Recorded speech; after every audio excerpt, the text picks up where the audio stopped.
3 years before Mara Whitfield stepped off the stagecoach in Ashford Bend, a man named Rowan Hale buried his wife and daughter beneath a white birch by the creek on the north edge of his property.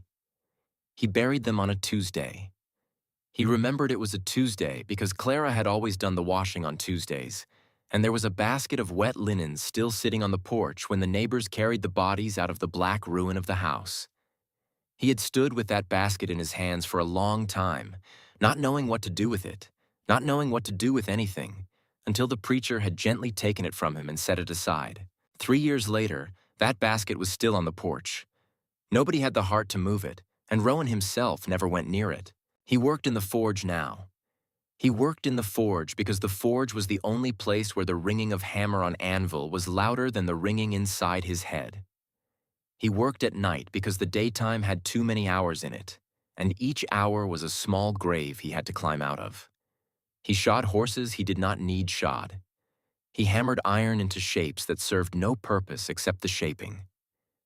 He was a man who had stopped believing in the future, and a man who has stopped believing in the future has nothing to do with his hands except keep them moving. 600 miles to the east, on a rattling stagecoach that smelled of sweat and whiskey and old leather, a woman named Mara Whitfield held her mother's recipe book against her chest and watched the prairie scroll past the cracked window.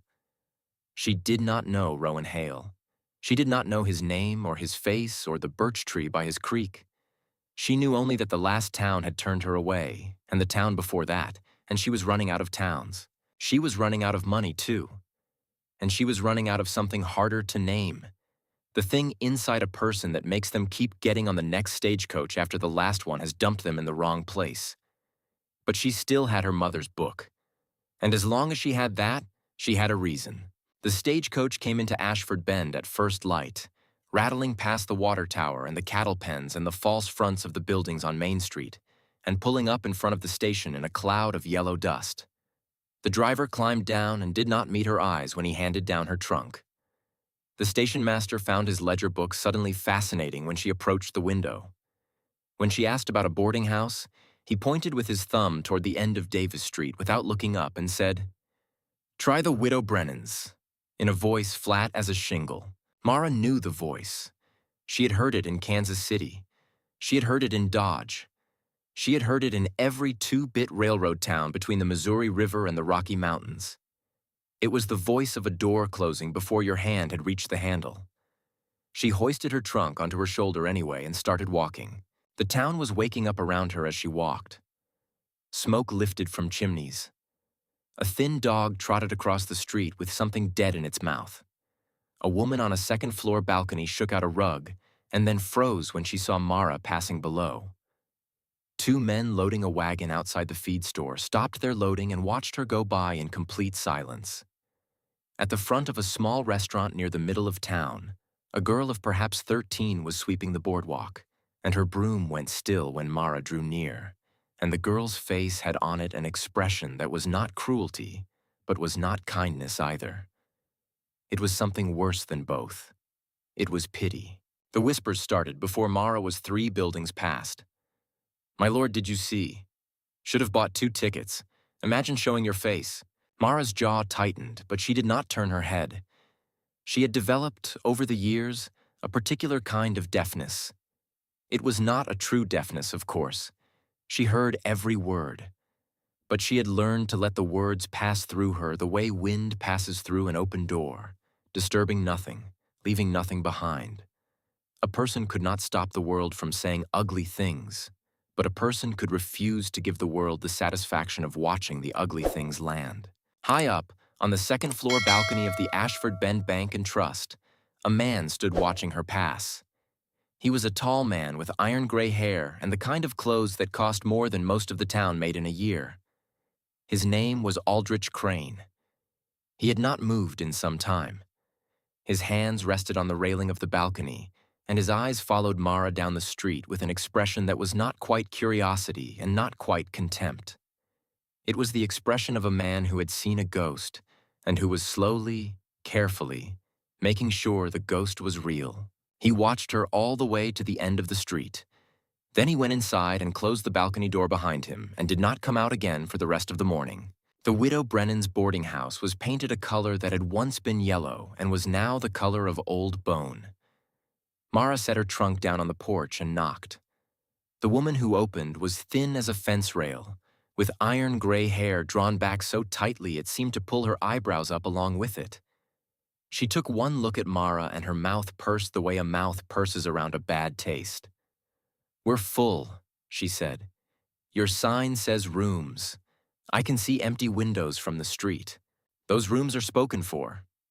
"By whom?" "That's hardly your concern. Try the hotel." The bolt slid home behind the shut door, a small final sound like a coffin being sealed. Mara stood there a long moment. Then she picked up her trunk and started walking again.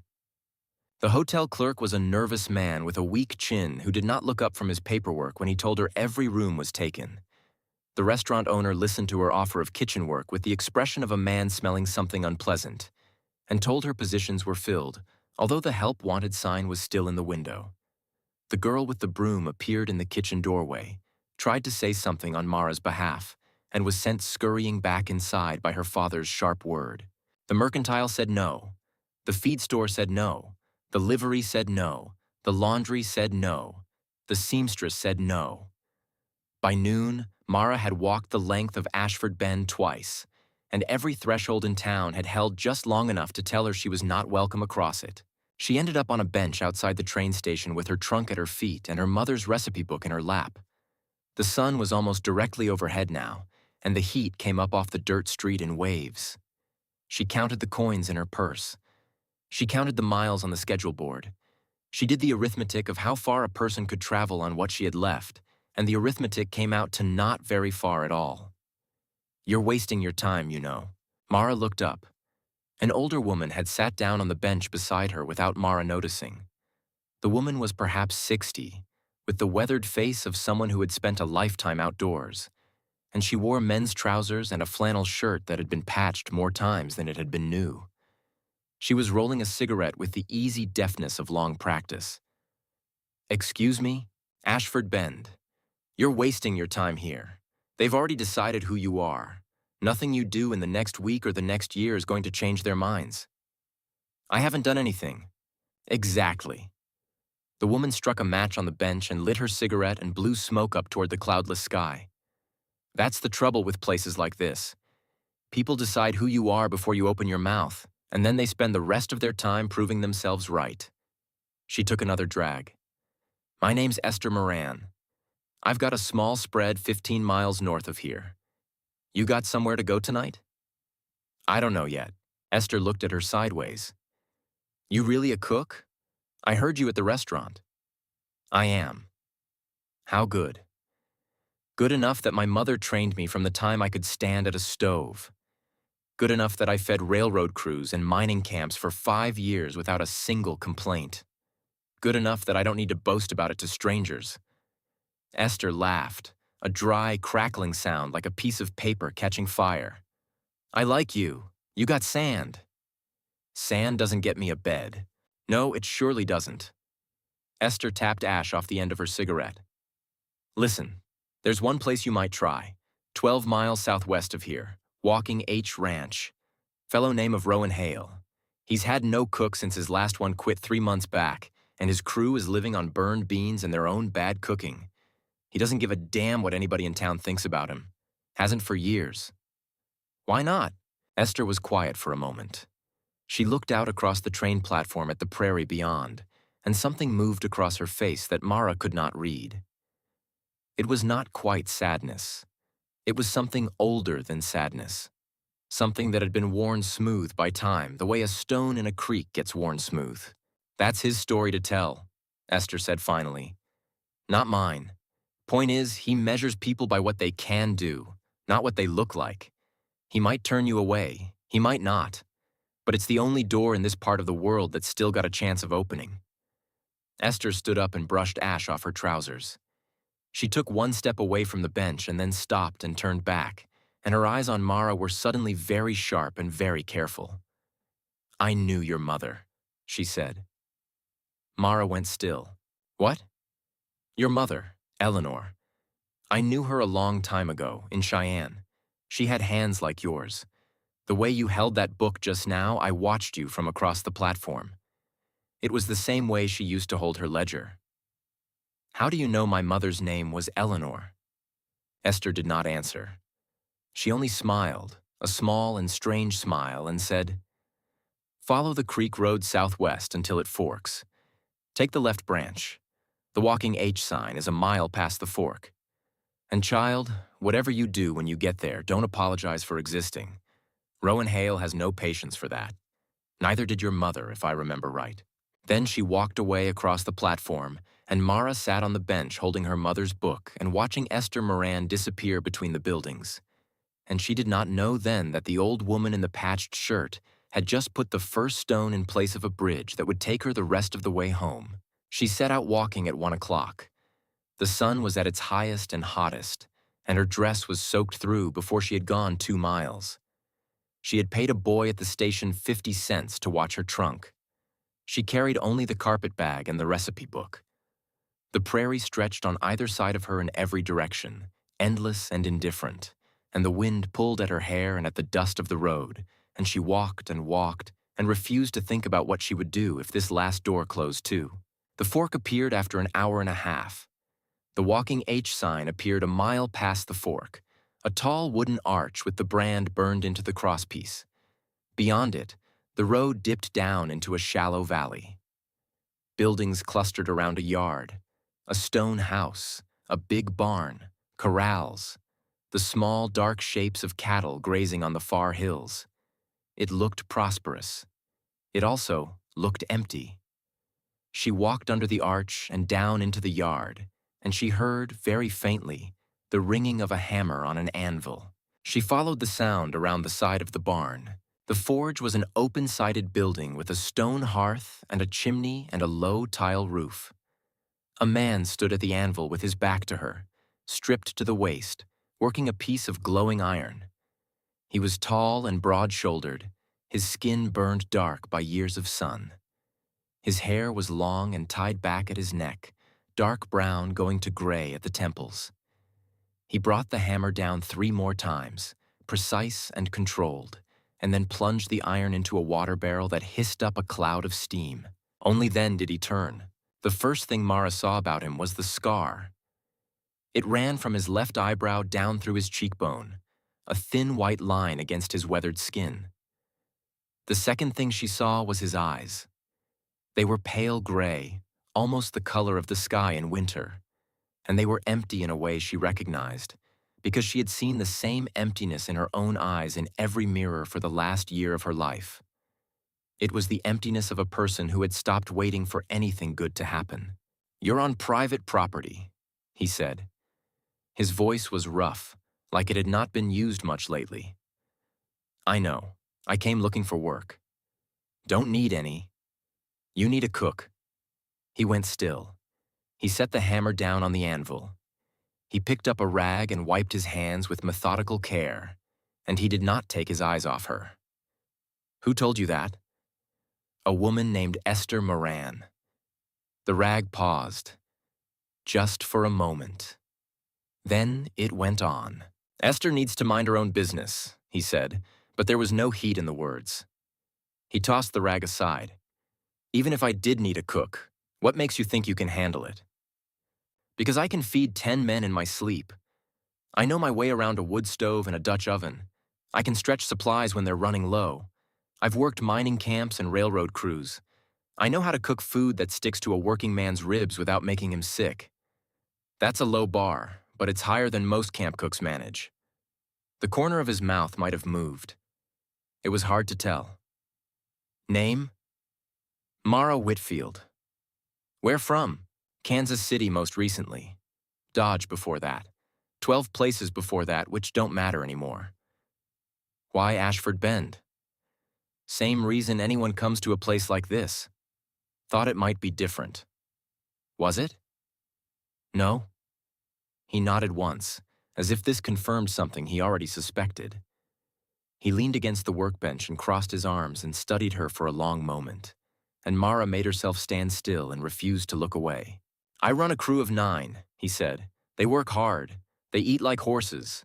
They've been making do with their own cooking for 3 months, which means they've been living on charred meat and burned beans and a collective bad temper. If I hire you, and I'm not saying I will, you cook 3 meals a day every day, and you manage your own supplies, and you deal with the peculiarities of 9 different men without complaint. Room and board and $30 a month. When do I start? Right now. Supper at sundown. Crew comes in hungry. You miss that supper? We're done. He did not offer a handshake. He did not smile. He only picked up his hammer again, as if the conversation had already gone on longer than he could stand. But as Mara turned to walk toward the main house, she heard his voice behind her.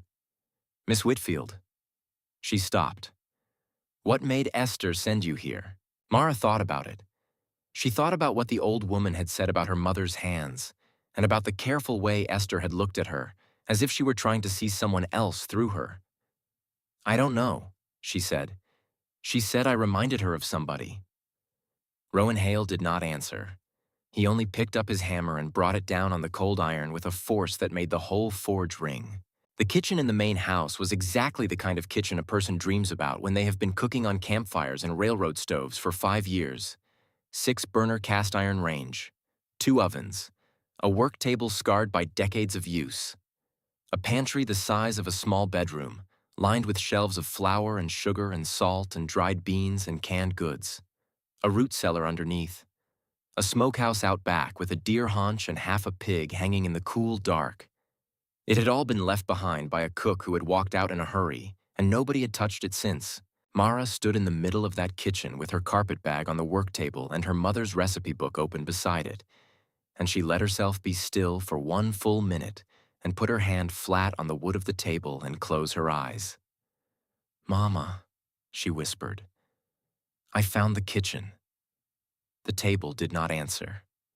The wind moved through a cracked pane in the window above the sink. Somewhere outside, a meadowlark called. Then she opened her eyes and got to work. She had 90 minutes until sundown. She took inventory in the pantry, in the cellar, in the smokehouse. She lit the stove, which drew beautifully, and she understood then that somebody had recently cleaned that flue, and that somebody had probably been Rowan Hale, keeping one small corner of the house alive against the day it might be needed again. She settled on a menu that was ambitious but not foolish. Venison stew with root vegetables, Dutch oven biscuits, dried apple cobbler if there was time. By the time she heard boots on the porch, the kitchen smelled like heaven, and the long table in the dining room was set for 10. The door opened, and the crew filed in. 9 men, dusty from the day, the way crews are dusty when they come in off the range. They stopped in the doorway in a small, clumsy clot, and they looked at the set table, and they looked at the pot on the trivet in the middle of it, and they looked at her. A bearded man at the front said, Boss said there'd be hot food. Didn't say there'd be a woman. You got a problem with a woman, you can eat outside, Mara said. Otherwise, sit down and remember your manners. There was a heartbeat of silence.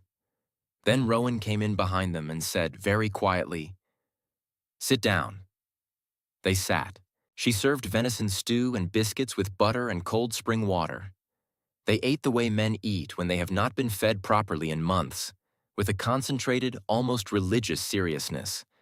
When the bearded man, whose name turned out to be Marcus Beale, took his first bite of biscuit, he closed his eyes, and a single tear cut a clean line through the dust on his cheek, and he said, quietly, as if to himself, My mother used to make these. The cobbler came out warm from the oven. The red-haired boy, Jack Harrow, nearly dropped his spoon. Nobody made a sound during dessert. Nobody breathed. When the last crumb was gone, they sat back in their chairs like men who had just been pardoned from a long sentence. Rowan did not eat fast. He ate slowly, with his eyes down. And when Mara went back into the kitchen to start cleaning up, he stood and followed her. Your bag, he said from the kitchen doorway. It's on the porch. One of the boys carried it down. I'll have Jack take it to the bunkhouse. There's a room in the back for you. Thank you. Miss Whitfield. She turned. Rowan was holding something in his hand. A thin, folded piece of paper, yellowed with age and creased many times. It had clearly been tucked into a recipe book until some jolt of the day had shaken it loose. "This fell out," he said. "On the porch. I picked it up because I thought it was money. I only looked long enough to see your name wasn't on it. I didn't read it, but I saw a line, the first line. The line had a name I recognized." He held it out. The name was my wife's. Mara reached out and took the paper from him. Her fingers were cold. She unfolded it. The handwriting was her mother's small, careful hand, dated 1878. She read the first line. "Dearest Clara," and the kitchen went a little quieter, and a little stranger, and Mara felt something she did not yet have a name for settle slowly onto her shoulders. "I don't want to know what it says tonight," Rowan said. His voice was very low. "I want to go sleep. I want to let tonight be just the night we met, before it becomes whatever else it is going to be. But tomorrow I will come and ask you." "All right. Breakfast is at 5:30. And he went out. Mara stood in the warm kitchen for a long time, holding the folded letter in her hand. She did not read past the first line. She tucked the letter back into the recipe book and pressed the cover flat. She stood at the stove and watched the red coals bank themselves down. Outside in the yard, the forge fire was burning. It burned all night. She woke before the rooster because she could not sleep. She crossed the dark yard with a lantern. She built up the kitchen fire. By the time gray light touched the east, the bacon was on, the biscuits were in the oven, the coffee was strong enough to stand a spoon in. But Rowan did not come to breakfast. The crew filed in and ate and went out to the day's work, and the place at the head of the table stayed empty, and Mara understood that he was not avoiding her. He was keeping what he had said. He was letting last night be just last night. He was walking the pasture or checking fences, doing anything except sit across from her before he was ready. He came back at noon. He came straight into the kitchen, his hat in his hand. He did not sit down. He stood at the edge of the work table where she was rolling dough. "Now," he said. She wiped flour off her hands and opened the recipe book and took out the letter and gave it to him. He sat, then, on the bench by the window. He read it through once. He read it through twice. He read it a third time. He did not weep. His face did not change. It only went very still, the way a pond goes still when the wind stops. "Tell me," he said, "what you know." She told him. She told him that her mother, Eleanor Whitfield, had worked at a church orphanage in Cheyenne during the last 3 years of her life.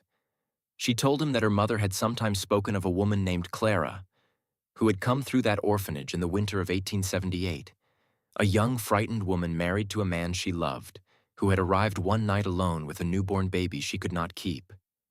She told him that her mother had never explained why the woman could not keep the baby, only that the woman had wept for 3 days and then gone away, and the baby had stayed, and the baby had been given a name. "What name?" Rowan said. "Lily." Rowan made a sound. It was a very small sound. It was the sound a man makes when he has been holding something up for a long time and it has suddenly become too heavy. "I wrote to the priest at that church," Mara said. 8 days ago, when I first guessed what the letter might mean, I asked him about the child. I have not heard back, but I will tell you every word he sends me, I swear to you." He did not answer for a long time. When he spoke, his voice was very quiet. Hannah was 3 years old in the winter of 1878. Clara went to visit her sister in Cheyenne that winter. She was gone 2 months. I remember because I thought it was strange that she stayed so long. She came home in February. She was thinner. She cried for a week and would not tell me why. I thought it was the cold. I thought it was her sister. I let it go.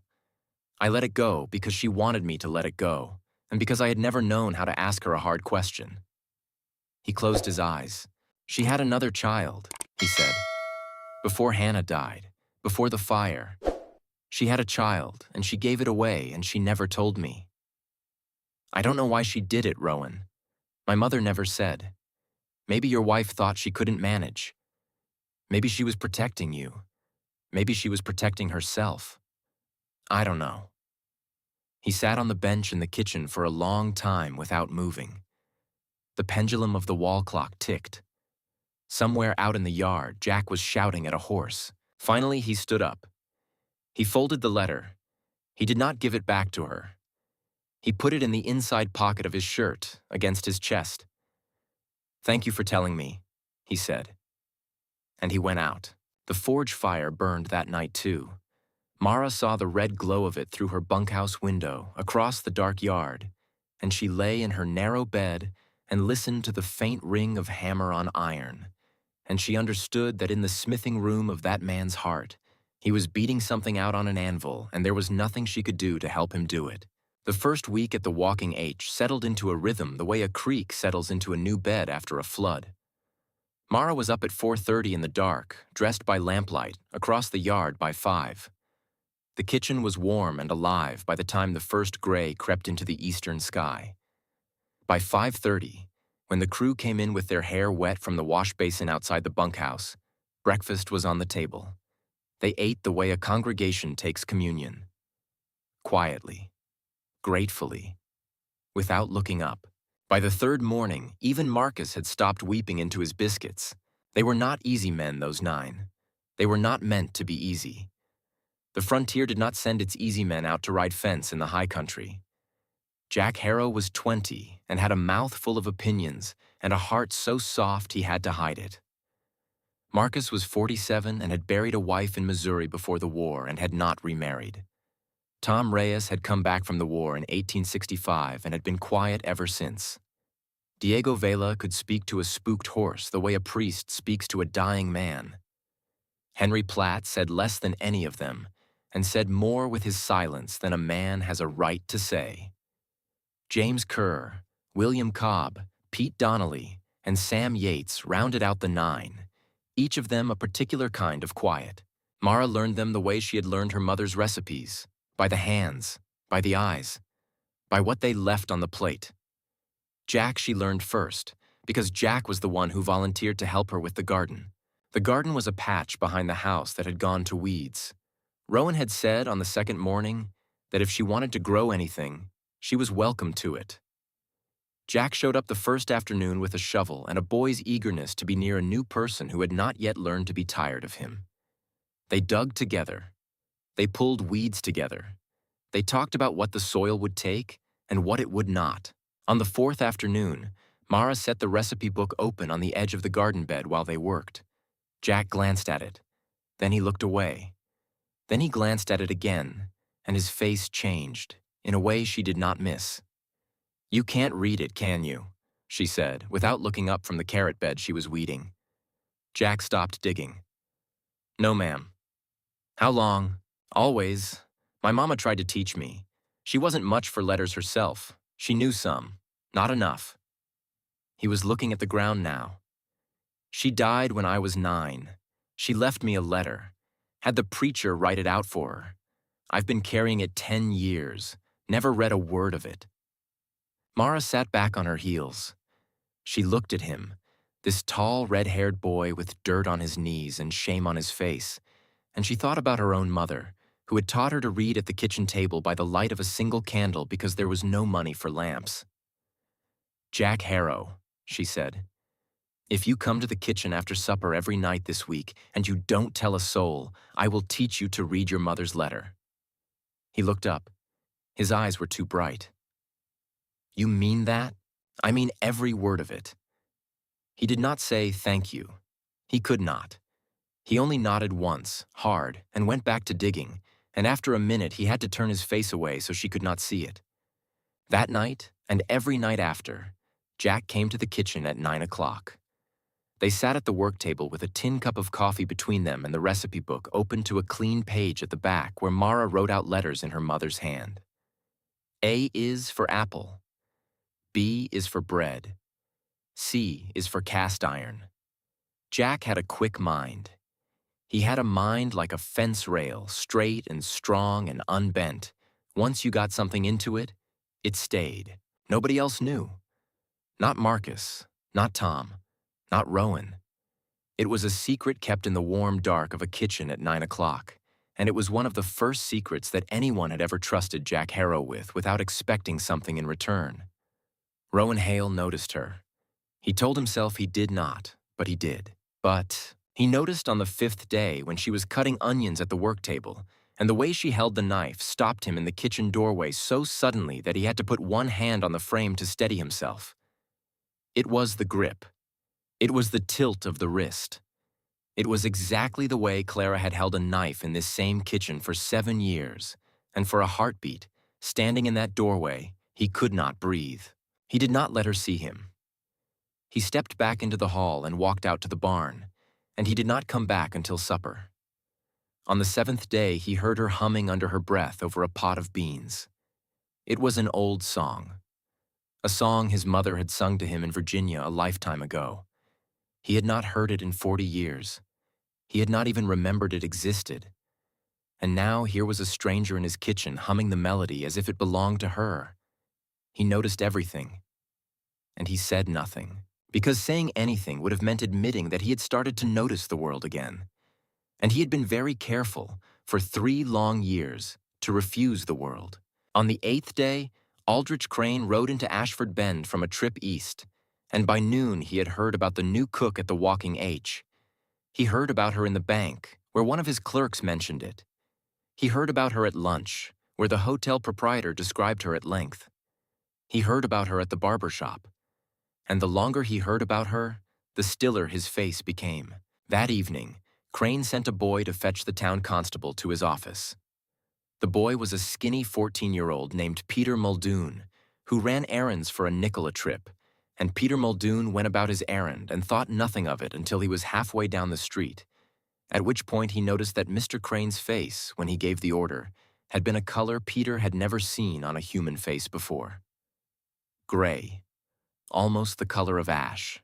Crane sat in his office for some time after the boy left. On his desk, under the glass, was a photograph of a family. 3 people. A mother, a father, and 2 young boys.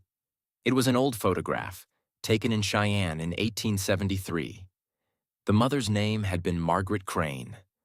The father's name had been Horace Crane, and Horace Crane had been the president of the Cheyenne Mercantile Bank until the autumn of 1876, when a bookkeeper named Eleanor Whitfield had walked into the territorial marshal's office with a ledger under her arm and testified for 4 days about systematic embezzlement from the accounts of war widows. Horace Crane had died of a heart attack in a territorial prison in 1879. Margaret Crane had followed him 6 months later, of what the doctor called exhaustion and what the family called heartbreak. The 2 boys had been separated. The older one had been adopted by an uncle in Chicago. The younger one, 14 years old at the time, had been sent west with $12 in his pocket and a name that was too heavy for a 14-year-old to carry. Aldrich Crane had spent 15 years building a new name, a clean name, a banker's name in a town where nobody knew his father. He had built it carefully, stone by stone, and he had almost forgotten some days that he had ever been the son of Horace Crane. But he had not forgotten Eleanor Whitfield. And now, by some cruelty of the world, Eleanor Whitfield's daughter had stepped off a stagecoach in his town. He looked at the photograph under the glass for a long time. Then he put it away in the drawer and stood and went to meet the constable. The following afternoon, Mara went to the mercantile in town on an errand. Rowan had told her not to, but she had argued. She said she needed a bolt of cotton to make curtains for the kitchen, and she said it in a voice that told him she was going whether he liked it or not. He had sent Diego with her. Diego was waiting with the wagon outside. Mara stepped out of the mercantile with a small paper parcel under her arm, and she almost walked into a young man who was standing on the boardwalk, staring up at the bank.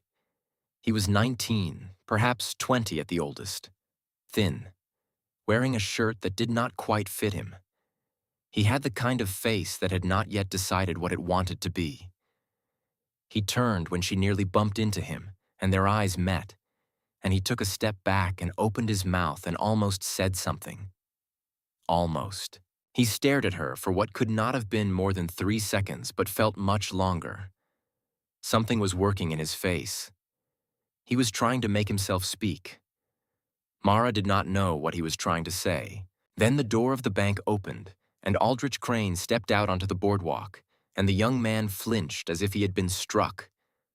Crane laid a hand on the young man's shoulder, a light touch that looked fatherly to anyone watching, and he smiled at Mara with a smile that did not reach his eyes. "Good afternoon, miss. I hope my nephew here isn't troubling you. He's new to town." "No trouble," Mara said. "Elias," Crane said softly, "come inside." The young man did not look at her again. He let himself be led into the bank. Before the door closed, he glanced back once for half a second, and his face was the face of a boy who wanted to warn someone of something but did not know how. Mara stood on the boardwalk a moment longer. Then she climbed up onto the wagon next to Diego, and Diego clucked to the mules, and they rolled out of town. "Who was that boy?" she asked Diego as they passed the edge of town. "Crane's nephew. Came out from Chicago last month." "Why's he here?" Diego shrugged. "Nobody knows. They don't look alike, but they must be kin. Something about him, though. Don't stand close to him, Miss Whitfield. That's my advice." Mara did not answer. She watched the prairie scroll by, and she thought about the young man's face and the way he had looked like he wanted to tell her something. And she filed it away in the quiet corner of her mind where she kept the things that did not yet make sense. The first sign that something was wrong came from the feed store. Jack rode into Ashford Bend on Monday with a list and a wagon, and he came back with half of what he had gone for. The proprietor had been apologetic, vague, suddenly short on everything. He said his supplier had been delayed. He said it would all be straightened out by next week. On Tuesday, Pete went in for sugar and flour. The mercantile had none. On Wednesday, the blacksmith in town would not repair a broken wagon wheel. He said he was too busy. His forge, when Tom rode past it at noon, was cold and empty. On Thursday morning, a letter arrived for Rowan, hand-delivered by a boy on a pony from town. It was from a rancher named Caldwell, who had bought breeding stock from the Walking H every spring for 4 years. The letter said that Mr. Caldwell regretted to inform Mr. Hale that he had decided to go in a different direction this year with his breeding program. The letter was 2 lines long and formal enough to sting. By Friday evening, a second cancellation letter had come in. By Saturday, the blacksmith was still too busy. By Sunday, 3 different suppliers had written to regret with vague explanations that they could no longer fill the Walking H's orders. Rowan sat at the dining table on Sunday night with the letters spread out in front of him, and the crew sat around him, and nobody ate much of Mara's pot roast. "He's trying to starve us out," Pete said. "He's trying to get me to fire her," Rowan said. "Ain't gonna happen," Marcus said. "No," Rowan said. "It ain't." But Mara, standing in the kitchen doorway with her apron in her hands, saw his face in the lamplight and saw the lines of calculation at the corners of his eyes, and knew that the fight was not going to be a short one, and that it was not free. On Monday, Marcus Beale fell over at breakfast. He had been complaining of a stomachache since the day before. He had shrugged it off. Working men shrug things off. Then, halfway through his eggs, he put his fork down very slowly and turned the color of old paper and slid sideways off the bench onto the floor. He was burning with fever. His right side was rigid as stone. He was curled around himself like a child. Mara had seen this before. In Colorado, 4 years ago, a cook named Sullivan had lain in a miner's bunk like this for 3 days before he died, because the camp doctor had called it appendicitis and said they could not get him to a hospital in time. "Into the spare room," she said. "Right now. And somebody get the doctor from town. But we don't wait for him. Not if this is what I think it is." Rowan did not ask. He and Diego lifted Marcus and carried him inside. Jack ran for the doctor. For 12 hours she sat with Marcus. Cold compresses. Water when he could take it. A careful watch on his breathing. Rowan was there beside her for all of it, and they spoke little, because there was little to say. At midnight, the fever spiked, and Marcus cried out, and Mara knew the appendix had burst. "We have to take him now," she said. If we wait for the doctor, he will die here. They loaded him in the wagon. Tom drove. Rowan and Mara rode in the back, trying to cushion Marcus against the ruts. The road to Ashford Bend had never seemed so long. 3 hours in the dark with a man crying out and then going quiet and then crying out again. Halfway there, he went quiet for a long time, and Rowan leaned down and said roughly, "Marcus, stay with us. That is an order." Marcus opened his eyes. His face was wet. "Boss," he whispered, "if I don't make it, tell my sister, Ellie, in Missouri. Tell her I was thinking of her." "You'll tell her yourself," Mara said. "You will write her the longest letter she has ever seen." He almost smiled. "You're bossy, for a cook." "I learned from my mother." They got to town at dawn. Dr. Calloway met them at his door in his shirt sleeves with his hair uncombed. He took one look at Marcus and started barking orders. His daughter, Sarah, the young woman Mara had seen briefly at the mercantile 2 weeks before, helped carry Marcus inside. Mara and Rowan and Tom sat on the porch of the doctor's house for 3 hours. The sun came up. People in the town began to move in the street. A few of them stopped and stared, and a few of them walked past quickly and refused to look. Nobody spoke to the three of them. At 9 in the morning, Dr. Calloway came out and sat down heavily on the top step and wiped his hands on a bloody cloth. "He'll live," the doctor said. "Another hour, and I don't think I could have saved him. The appendix burst. There is infection. But your people got him here, and he will live." Rowan nodded. He did not trust himself to speak. "Thank you, doctor," Mara said. "Don't thank me," Dr. Calloway said, looking at her for the first time. "Thank whoever recognized it for what it was. Most people in this town would have called it colic and waited 2 days." The doctor stood. He brushed off his trousers. He looked at Rowan, and then he looked at Mara, and something shifted in his face. "I'd like to speak with you both inside. A moment." They followed him into a small parlor. Sarah Calloway brought them coffee and then withdrew. Dr. Calloway closed the door. "I've been watching what Aldrich Crane is doing," the doctor said. He did not waste time on preamble. "For a year now, he has been buying up land in the southern part of this county. He has been squeezing small ranchers until they can't make their notes and then taking their land cheap. I keep records on my patients. I keep records of the ones who come to me sick from worry, sick from losing everything, sick from what that man has done to them. I have a book full of it." Rowan set his coffee down. "Why are you telling me this?" he said. "Because I think he's doing it to you now, and I think he's using this woman as the excuse. And I think a great many other people in this town are going to keep looking the other way unless somebody with a spine stands up first. I am a doctor. I am 60 years old. I have been in this town 30 years. I am not afraid of Aldrich Crane. But I cannot fight him alone." Rowan looked at the doctor. He looked at Mara. "Why?" Rowan said slowly.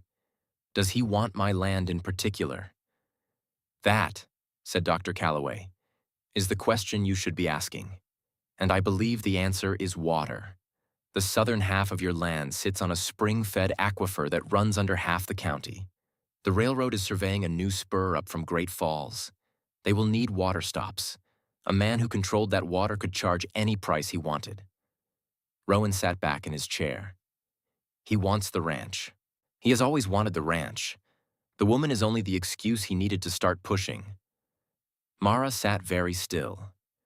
She was thinking about Esther Moran on the bench at the train station. She was thinking about the way Esther had looked at her. She was thinking about the name Eleanor Whitfield, and about a woman in Cheyenne in 1876 who had walked into a marshal's office with a ledger under her arm. "Doctor," she said, "I need to ask you something. Do you know where Aldrich Crane is from, before Ashford Bend?" Dr. Calloway looked at her for a long moment. "Cheyenne," he said. "He came here in 1880. He does not speak of it." They drove home that afternoon in silence, with Marcus sleeping peacefully in the back of the wagon because the doctor had said he could finish recovering at the ranch with Mara's care. The prairie spread out in every direction. The wind moved through the grass. Mara held Marcus's hand in the wagon bed, and he did not wake. They stopped the wagon an hour out of town, in the shade of a cottonwood, to water the team. Mara climbed down. Rowan climbed down. Tom stayed with the horses. Rowan reached into the inside pocket of his shirt, the place where he had carried the letter since the morning he read it. He brought out something else, a small velvet pouch. He stood looking at it for a long time, in the shade of the cottonwood, while the horses drank. "She made this for Hannah," he said. He opened the pouch. He shook out into his palm a small silver bird. It was a sparrow. It was the size of a child's thumbnail on a thin silver chain, and the little wings were folded against the body, and one of the eyes was a tiny black bead. "Clara made it herself," he said. "She sat at the kitchen table for a month working silver she had melted down from an old brooch of her mother's. She said sparrows were the souls that never forget the way home. She put it around Hannah's neck the morning of Hannah's 3rd birthday." He closed his hand around it. It was on Hannah's body, the day of the fire. The chain broke in the heat. I found it in the ash when I was digging. I have carried it ever since. Mara did not speak. She understood, standing under the cottonwood in the still afternoon light, that she was being shown something that had not been shown to any other living person in 3 years, and that the right thing to do was to stand very still and receive it. Rowan put the sparrow back in the pouch. He put the pouch back in his shirt pocket against his chest, above the letter. "I need to tell you about my mother," Mara said quietly. "I'm listening," she told him. She told him that Eleanor Whitfield had been a bookkeeper at a bank in Cheyenne in 1876. She told him that Eleanor Whitfield had discovered her employer, a man named Horace Crane, embezzling from the pension accounts of Civil War widows. She told him that her mother had spent 4 days in the territorial marshal's office, testifying. She told him that Horace Crane had gone to prison and died there. She told him that her mother had left the bank, had left Cheyenne, had moved to Denver where she had done other work, and that she had not spoken of Crane again in Mara's hearing except once, late one night, when Mara was 15 and her mother had been sick with a fever. "There are things," Eleanor had said, holding Mara's hand, "that a person does because they cannot do anything else. And there are men who will never forgive you for them." Rowan listened without interrupting. When she was done, he said only, "Aldrich Crane. Aldrich Crane. His brother, I think. His younger brother. He recognized you. He must have, the first day, the moment I walked up the street." Rowan nodded. He looked out at the darkening pasture beyond the cottonwood. The sun was beginning its slow slide toward the bitterroots. "He does not want me to fire you," he said. "He wants me to give you to him, and when I would not, he started taking pieces of the ranch instead, to force me to. I think so. He will not stop. No, he will not stop." In the morning, a letter arrived. It was not from the priest in Cheyenne. It was from an attorney in Ashford Bend, on behalf of Aldrich Crane. It offered, very politely, to purchase the entire south pasture of the Walking H Ranch for a price that was exactly half of what it was worth. The letter suggested that given the current difficulties the ranch was experiencing, the offer should be considered carefully. The letter gave Rowan 2 weeks to respond. Rowan read it. He folded it. He burned it in the kitchen stove. 2 weeks, he said. All right. It was Jack Harrow who nearly died next. He did not die, but he came close enough that it should be counted among the things Aldrich Crane was responsible for. On a Wednesday afternoon in the 3rd week of Mara's time at the Walking H, Jack did not come back from a fence-mending trip along the western line. By supper, he was hours late. By dark, Rowan was saddling fresh horses. The crew rode out in pairs to look for him, and it was Diego and Pete who found him at midnight, unconscious at the edge of the aspen grove 2 miles from the house. He had been beaten. His lip was split. One eye was swollen shut. 2 ribs on his left side were cracked, though not so badly that he could not breathe. There was a slip of paper pinned to his shirt with a splinter of wood, and it said, "This is a warning for Hale. They brought him home on a horse blanket between two saddles. Mara cleaned his face in the kitchen and wrapped his ribs and set him on the cot by the stove because it was warm there. She did not let him talk that night. She gave him broth through a straw. She sat with him until he slept. She did not sleep herself. In the morning, when the swelling had gone down enough that his mouth could form words, Jack opened his one good eye and looked at her. "Miss Mara," he whispered. "In my coat, inside pocket, you need to see." She reached into his coat. She found a small oilcloth bundle. Inside the bundle was a folded piece of paper with a great deal of money in it, more money than a young ranch hand made in a year, and a legal-looking document with Aldrich Crane's signature at the bottom. She looked at the document. She looked at Jack. "Jack," she said quietly, "what is this?" He closed his eye and turned his face away from her.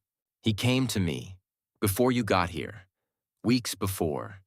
He knew about my letter, my mother's letter. He told me he could teach me to read. He told me all I had to do was tell him small things about the ranch, about the boss, where he rode, who came to visit, nothing big, just information." Jack made a small sound. "I signed it. I couldn't read what I was signing, Miss Mara." "Oh, Jack. Last week I told him I was done. I told him I wouldn't do it anymore, not after you. I told him I had a real teacher now." And he smiled. And then two men came out of the trees. Mara held the piece of paper in her hand. She looked at Jack's ruined face in the lamplight of her kitchen. She thought about a boy carrying a letter from a dead mother in his pocket for 10 years, unable to read a word of it. She thought about a man in a bank building who had found out about that letter and had used it as a lever. "Rest now," she said. "We will speak more when you are stronger." He slept then. He slept all that day and most of the next. On the second evening, when the fever from his wounds had gone and he could sit up a little, Mara brought him a bowl of broth and sat on a stool beside the cot. "Jack," she said, "do you still have your mother's letter?" His hand moved slowly to the pocket of the nightshirt they had dressed him in. He brought out the folded envelope. It was worn thin as old cloth. "I have carried it 10 years, he said. "Do you want to try, Jack? Tonight, just the first line." His eye filled. He did not answer. He only nodded slowly, and he opened the envelope with fingers that shook, and he laid the paper flat on the blanket. He looked at it a long time. Then slowly, he said, "My." His mouth shaped the word as if he had never used it. "My dearest." He stopped. "Go on," Mara whispered. "My dearest, Jack." His voice cracked on the name. "My dearest, Jack. I am not, much for letters." He read, word by word. Some words he stumbled on. On the word remember, he had to stop entirely. Mara did not help him. She sat on the stool and she let him have it. When he reached the end, the room was very quiet. "Your loving mother," Jack read. "Ruth Harrow." He sat back against the pillow. The letter fell from his hand to the blanket. He turned his face to the wall and wept. Not the loud weeping of a boy, but the quiet weeping of a man who has waited 10 years to hear a voice that cannot come back. Mara put her hand on his shoulder and left it there, and after a while his weeping stopped, and he slept. She sat in the kitchen by the banked stove until dawn, and she thought about what she was going to do. Rowan came in at first light. He stood in the doorway and looked at Jack asleep with the letter on his chest, and he looked at Mara, and she did not have to say anything. She handed him the note from Jack's pocket and the legal document with Crane's signature, and Rowan read them standing in the doorway, and his face did not change. "All right," he said finally. "All right." That afternoon, Rowan Hale rode into Ashford Bend alone. He went straight to the bank. He walked past the clerk at the door without a word, and into Aldrich Crane's office without knocking, and he closed the door behind him. Nobody but the two of them knows exactly what was said in that office.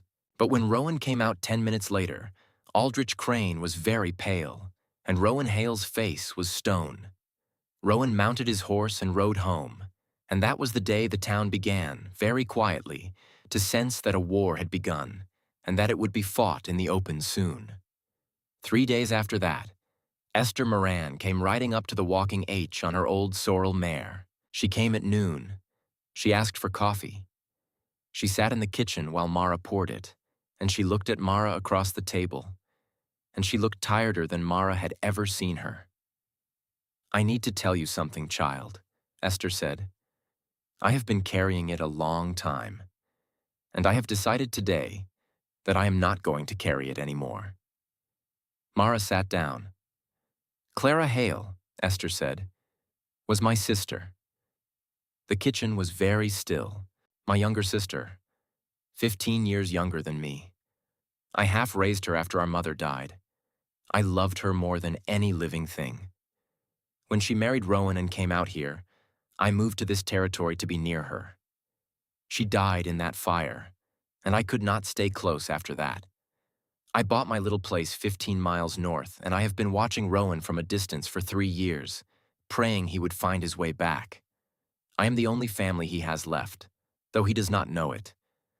I use my mother's maiden name here, Moran. He has never put it together. "Why now?" Mara said. "Why tell me now?" "Because your mother's name was Eleanor Whitfield. And because when I sat down on that bench at the station 3 weeks ago and you took out your book, I saw your mother's handwriting on the first page." Esther's eyes were very bright. "I knew your mother. Clara knew your mother. Your mother was the one who took Lily." "Then you know about Lily." "I know. Clara wrote to me once. One letter, a year after she gave the baby away. She said she had done something she could not undo and that she could not tell Rowan. She made me promise not to tell him either. I kept that promise for 11 years. I kept it through the fire. I kept it through the funerals. I kept it when I thought it would kill me. And then you walked into that train station and I thought, maybe Eleanor Whitfield's daughter has come for a reason. You sent me here on purpose. I sent you here on purpose."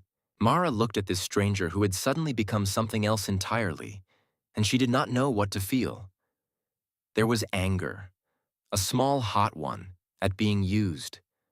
But there was something larger than the anger, something older. And it was the understanding that Esther Moran had spent 11 years carrying a thing so heavy that it had bent her, and that she had chosen, at the end of all that carrying, to hand it to Mara because she thought Mara could set it down. "Have you told Rowan?" Mara asked. "No, I have not found the way. I hoped, child, that you would find it for me." "He already knows about Lily. I told him." Esther put her face in her hands. "Oh, thank God." That night, Mara walked out to the forge. It was full dark. The forge fire was low. Rowan was sitting on a wooden stool by the anvil, doing nothing, just sitting. She sat down on the other stool. "Esther Moran came to see me today," she said. "She is Clara's sister." Rowan did not move. "I know," he said. "You know?" "I have known for a year.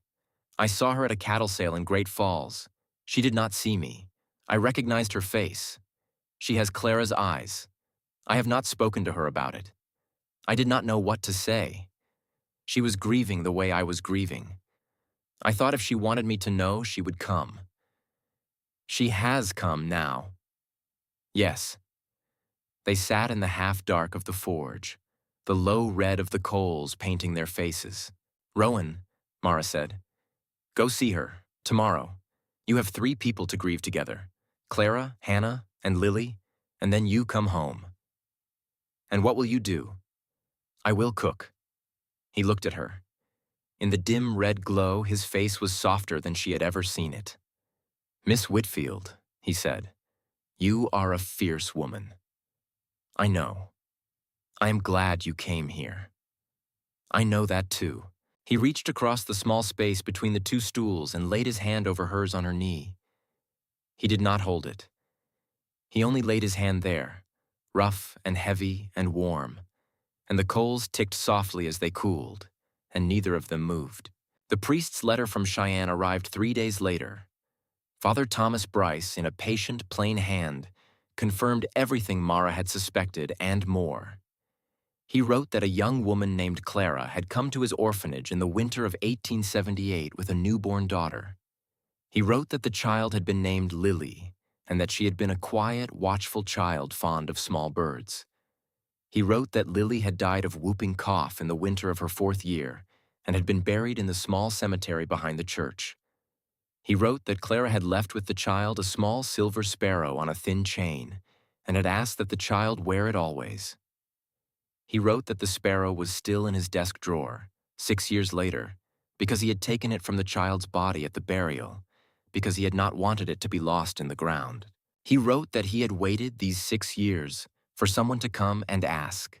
Rowan wrote back. The sparrow arrived in the mail 3 weeks later, in a small velvet pouch. Rowan opened it in the kitchen with Mara beside him, and he held the little bird in his palm for a long time, and he said, "She made 2 of them.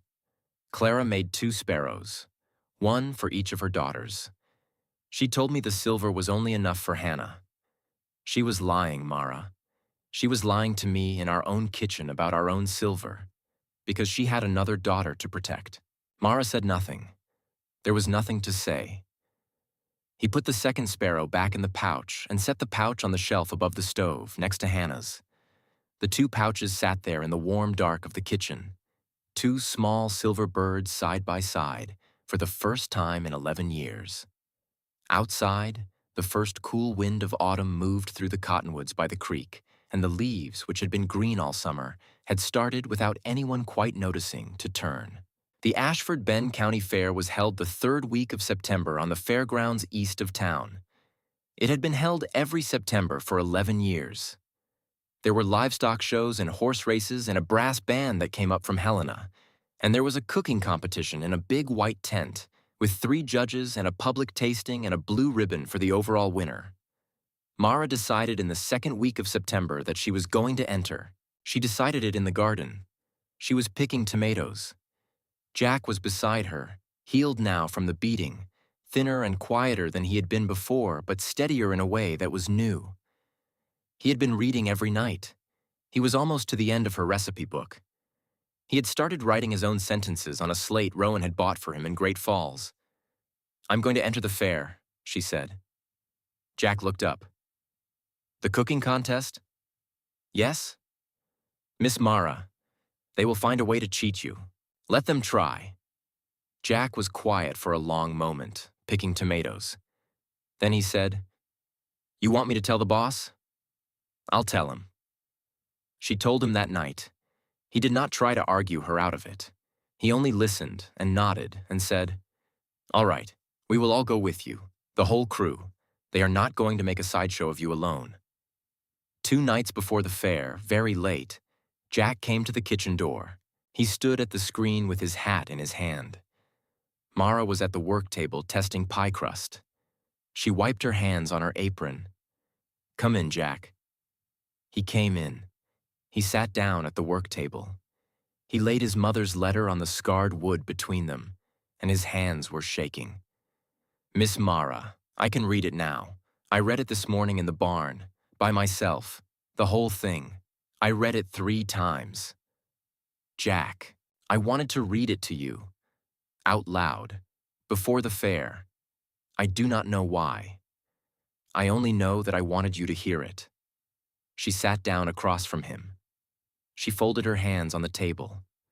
"I am listening." Jack took a breath.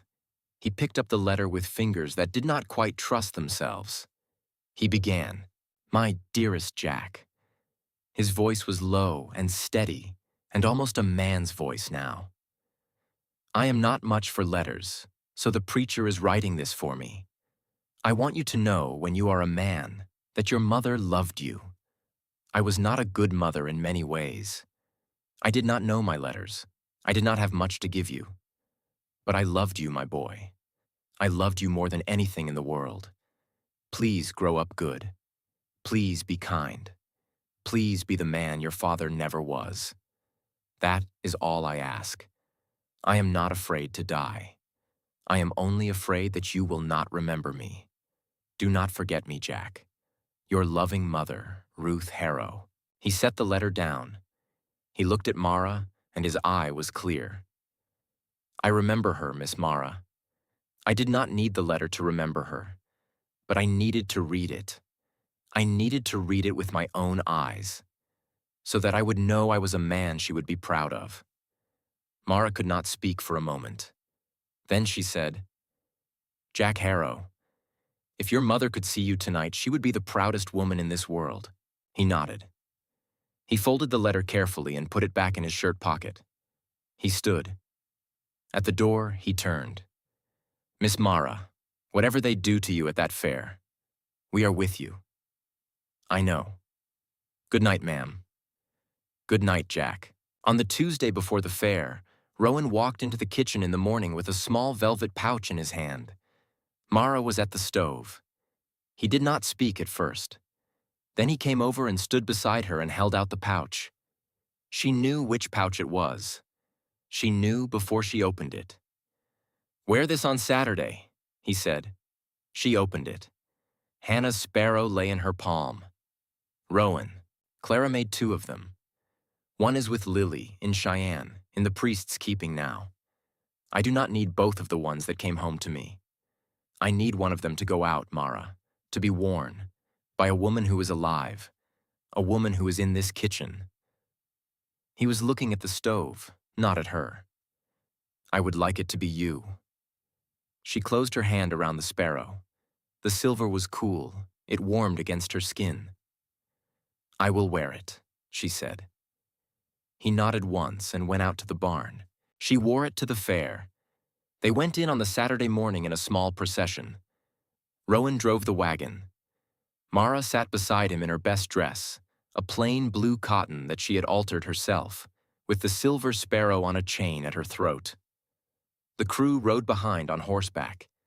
They came through the fairgrounds gate and heads turned, and Mara kept her chin up and refused to look away from the stairs. She set up at Station 7 in the far corner of the tent. She did not let it rattle her. She had 4 hours. She unpacked her ingredients, lit her stove, laid out her mother's recipe book on the work table beside her. She began. Chicken pot pie, her mother's recipe. The filling first, cooled on the window ledge while she worked the pastry. The pastry rolled thin and lifted onto the pie with a touch she had learned at 9 years old. Herb roasted vegetables, each one cut to match. Fresh rolls, 4 dozen with honey butter. And for dessert, the 4-layer spice cake with cream cheese frosting, the cake that had once made a railroad foreman cry. She cooked. She refused to look at the crowd that drifted through to watch. She refused to look at Aldrich Crane when he came to the tent entrance at the 2nd hour and stood with his arms crossed and watched her for 10 minutes without expression. She refused to look at Rowan and the crew, who held a loose protective line along the wall and did not leave it all afternoon. She only cooked. When the judges came, she served them without a word. They tasted the pot pie. Cornelius Bartlett, the head judge, took a second bite. The woman judge from Ridgeway closed her eyes. The Chicago-trained judge, a man who had been pretending all afternoon that he was above all of this, took 2 more bites than he meant to and made extensive notes. At 6 o'clock, they gathered the competitors in the center of the tent for the announcement. Cornelius Bartlett called 3rd place. Sarah Calloway, whose bread had been excellent. She came forward shyly and took her ribbon, and her face was so bright it hurt to look at. Her mother, at the edge of the crowd, was not smiling. Sarah looked at Mara as she passed her, and the look said, I told you. Cornelius called 2nd place. Margaret Thornton, 3-time defending champion.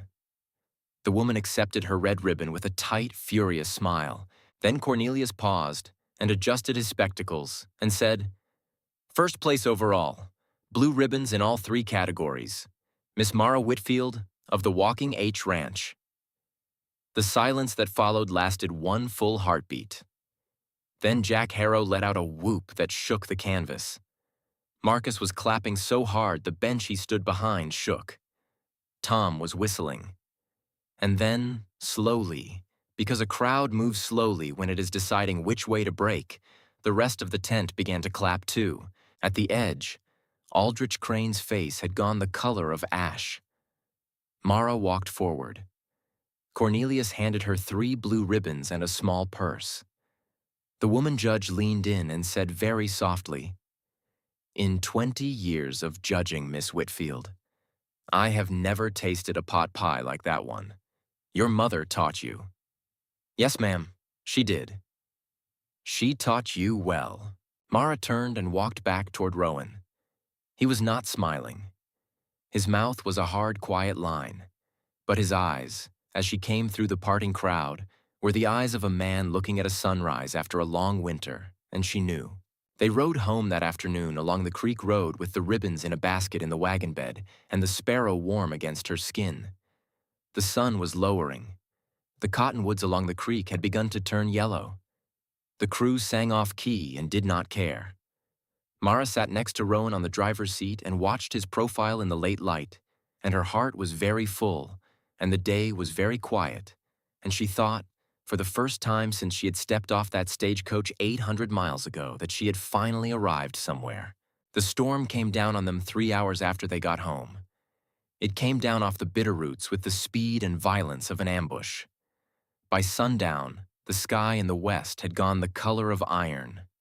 By 8 o'clock, the first thunder was rolling down the valleys. By 9, the wind was screaming, and the rain hit the windows of the main house in horizontal sheets, and the lightning was cracking almost continuously in wide white sheets across the black. They gathered in the main house for supper. Nobody ate much. The crew had already secured everything that could be secured. The horses were in the barn. The cattle were in the south pasture with good shelter and room to move. There was nothing to do but wait. At 10 minutes past 9, Pete Donnelly came through the door dripping wet and white as paper. "Boss, the cattle are running. Something set them off. The south fence is down. They are heading for the creek ravine." Rowan was on his feet. "How many?" "All of them. 2,000 head." Mara saw Rowan's face. She saw the calculation run through it. 2,000 panicked cattle running in the dark in a storm toward the narrow funnel of the creek ravine, where they would pile up and die in their hundreds. Years of breeding. Everything. Everybody up. Every horse in the barn, lanterns, ropes. We ride. They ran for the barn. Mara held her place in the doorway of the main house and watched the lantern lights bob out into the dark. And she thought of something. She thought of the Narrows, the place where the creek ravine pinched down to 30 feet before it opened into the kill drop. A person standing in the Narrows with a lantern might turn a herd, if the herd saw an obstacle in time, if there were enough lights, if the herd had not yet committed fully to the run. It was a stupid idea. It was an insane idea. She grabbed a lantern from the kitchen and wrapped herself in a heavy coat of Rowan's that was hanging on a peg, and she ran out into the storm. She caught Rowan in the yard, mounting up. "The Narrows!" she yelled over the wind. "Let me go. I can block them with a lantern, they'll turn." "Absolutely not. You'll be killed. If they go into the ravine, you lose everything. If I stand at the Narrows with a lantern, you get a chance." He stared at her through the rain. He saw the stubborn line of her jaw.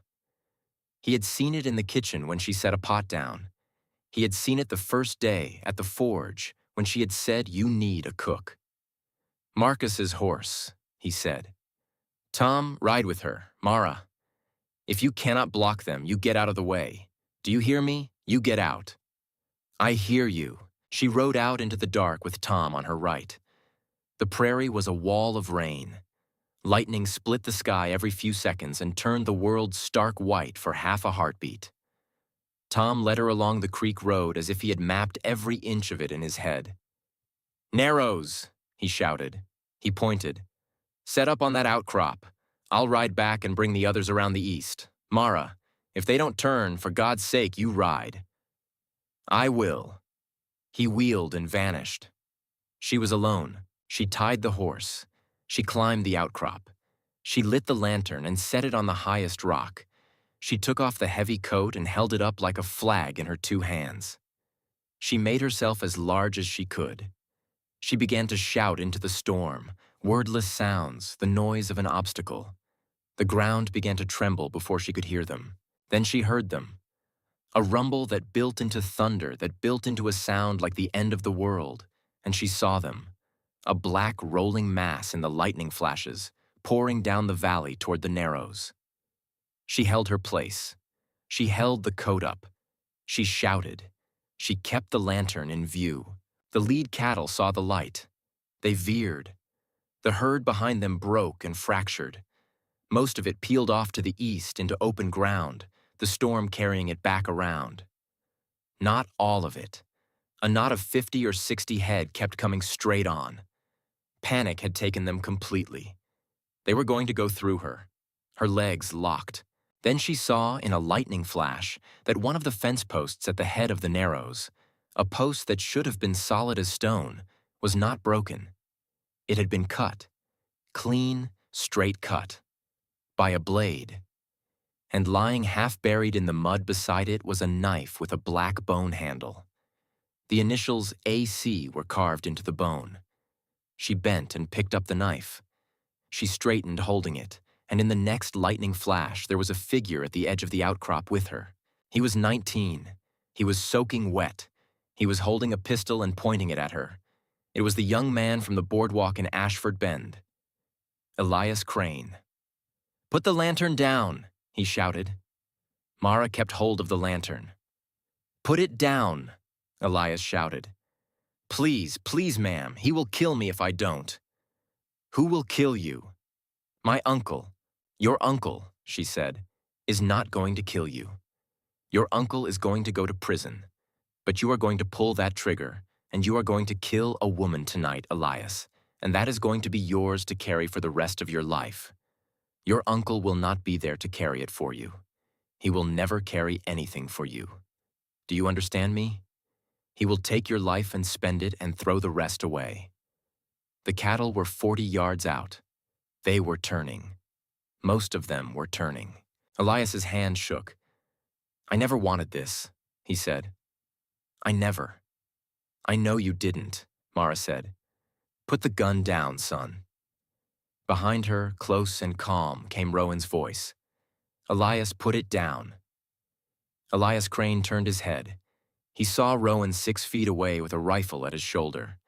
He dropped the pistol. He dropped to his knees in the mud. He began to weep, openly, the way a child weeps. The last of the cattle thundered past them into the open ground east of the Narrows, and only a handful went over the edge into the ravine. Most of the herd lived. Rowan crossed to Elias and picked up the pistol and put it into his own belt.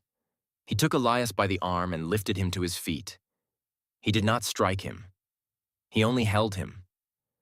"You ride with us back to the house," Rowan said, "and tomorrow you ride with us to town, and you tell the constable everything. Do you understand me, son?" Elias nodded. Rowan turned to Mara. He crossed the last few feet of mud between them, and he put both his arms around her and held her. And she felt, against her cheek, that he was shaking harder than she was. The wind moved around them. The rain came down. His arms around her were the first arms that had held her in more years than she could count, and she closed her eyes and let herself be held. Behind them, the prairie swallowed the sound of what was left of the herd, moving away into the dark, alive. In the rose-gray hour before dawn, when the storm had gone, Mara and Rowan sat on the porch of the main house in dry clothes, with hot coffee, and watched the sun come up over the hills. Elias was asleep inside under Jack's watchful eye. The crew was asleep on the floor. The world was quiet in a way that only the world after a storm is quiet. Rowan reached over and took her hand. He held it. The sun came up slow as a promise. By Monday morning, Aldrich Crane had called a town meeting. It was to be held at the Ashford Bend courthouse at 2 o'clock. The stated purpose was the public safety of the town in light of the reckless operations at the Walking H Ranch, which had, the meeting notice said, nearly caused a stampede to overrun the southern edge of town in the Saturday storm. The notice did not mention Elias Crane. The notice did not mention the knife. Rowan read the notice at breakfast. He set it down. He looked at his crew. "We go in together," he said. "All of us." They rode into Ashford Bend at 1:30 in the afternoon. Rowan and Mara in the wagon, with Elias Crane sitting quiet and pale in the back. The crew on horseback behind. They drew every eye in the street as they passed. Dr. Calloway met them at the courthouse door. He had his book under his arm. His daughter Sarah was with him, and Sarah carried another book, her own, and her face was set. "You ready?" the doctor asked Rowan. "I'm ready." Inside, the courthouse was packed. Every pew full. People standing along the walls. Aldrich Crane stood at the front with the constable and two other men, in his good black coat, every hair in place. When the Walking H crowd walked in, his face did not change. But his hand, on the back of the bench in front of him, went white at the knuckles. The constable called the meeting to order. Aldrich Crane spoke first. He spoke for 20 minutes. He spoke about community standards.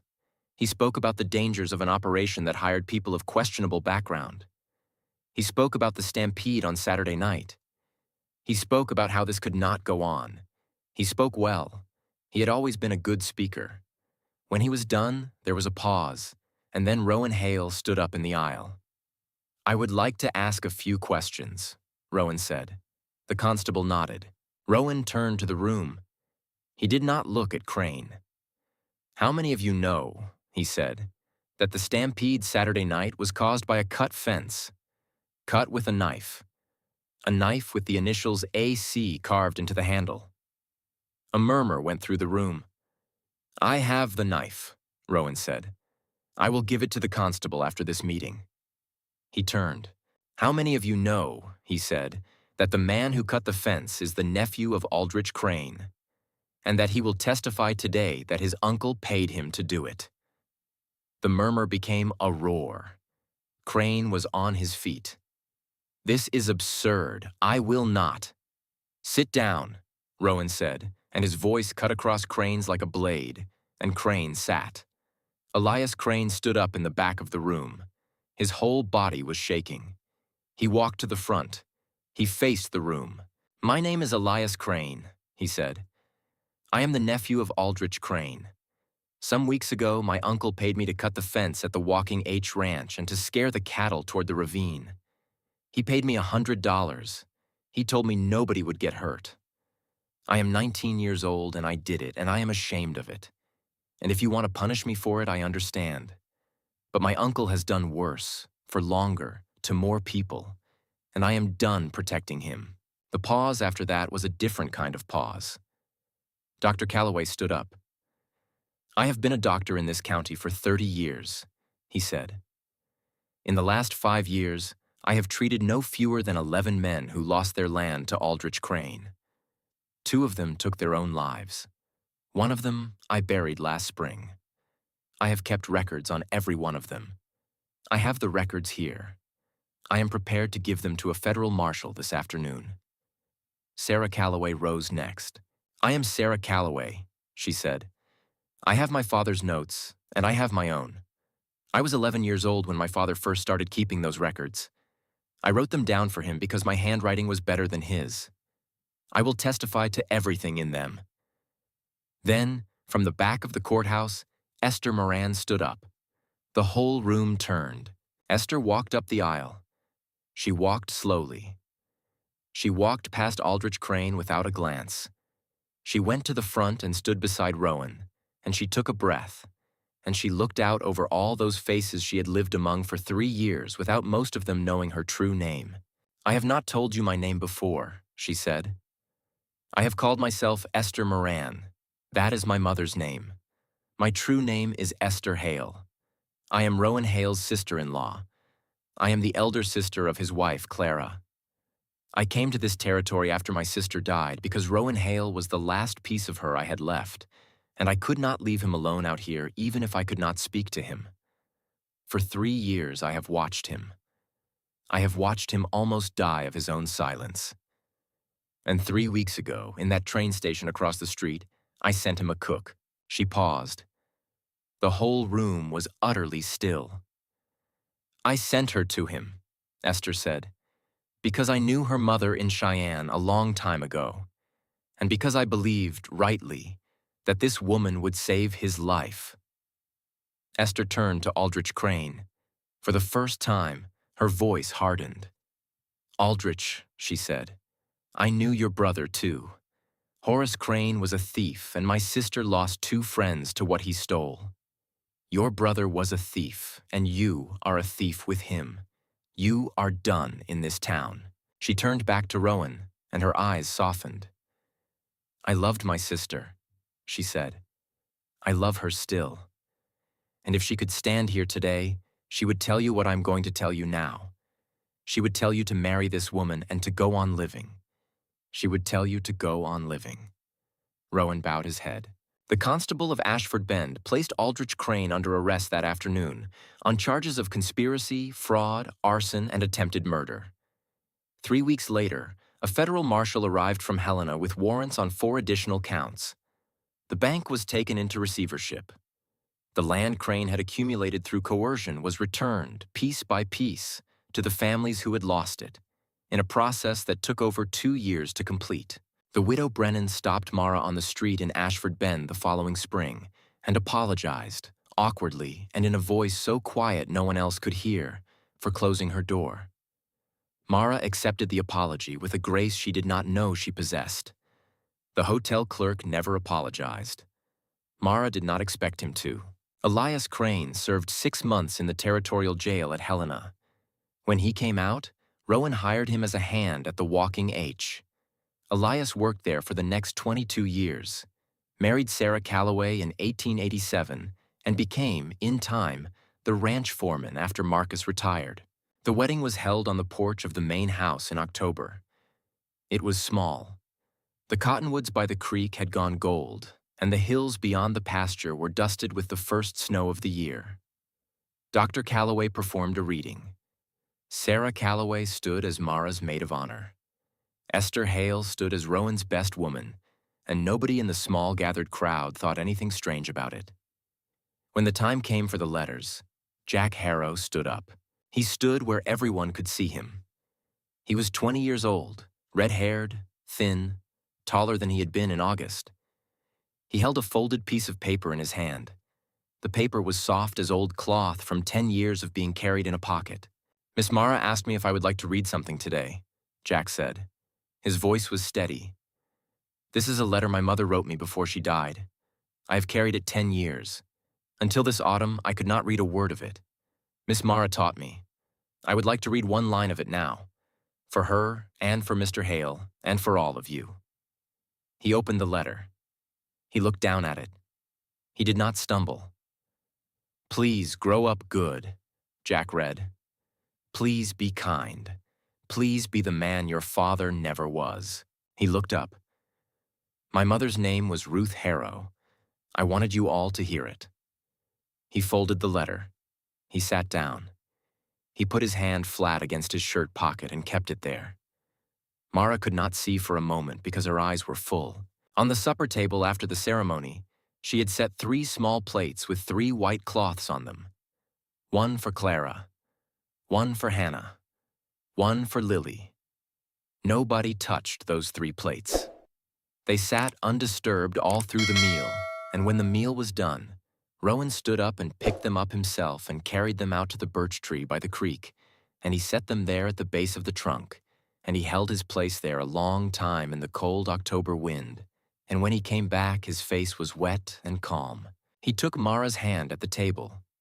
"Mrs. Hale," he said. "Mr. Hale." And the fire in the hearth burned warm against the dark outside, and Esther Hale and Sarah Calloway and Dr. Calloway and 9 ranch hands and 1 young man named Elias Crane sat at the table with them, and the supper was Mara's cooking, and none of them had ever eaten better in their lives. Years went by. The ranch prospered. The garden grew into a full acre by the 5th year. Mara's preserves and pies sold in stores in 3 counties. Travelers came from as far as Helena for special suppers at the Walking H, and Mara hired 2 young women from Ashford Bend to help her in the kitchen and taught them the way her mother had taught her. Jack Harrow read every book Dr. Calloway lent him, and at 30 he became the county's clerk of court, a job he held with quiet pride until the end of his life. Esther Hale moved into a small cottage on the Walking H property in 1886 and lived there for the rest of her days. She and Rowan visited sometimes of Clara. They spoke less often of Hannah. They spoke, once a year, of Lily on the anniversary of her death, and Rowan would ride out to the birch tree alone and come back quiet and steadier. Mara and Rowan never had children of their own. It was a sadness. They did not deny it was a sadness. But the ranch was always full of people. Young hands, visiting neighbors, children of the crew, eventually grandchildren. The kitchen was always lit. The table was always set for more than one. On warm summer evenings, Mara would stand on the porch in the hour before supper, wearing the silver sparrow at her throat, and watch the light turn gold over the prairie. Sometimes Rowan would come out and stand beside her. They would not need to speak. They would only hold their place there together. A man who had once stopped believing in the future and a woman who had once stopped believing anyone would open a door for her, and they would watch the day go down. She had come 800 miles looking for a door that would open. She had not known the door was a man. She had not known the man was waiting too. Not for a cook, not for a wife, but for someone who could show him how to walk out of the grief he had built himself into and back into the light of a kitchen where supper was on the table and a crew was waiting, and life, in spite of everything, was still being lived. She had not known that the door had a name, that the name was home.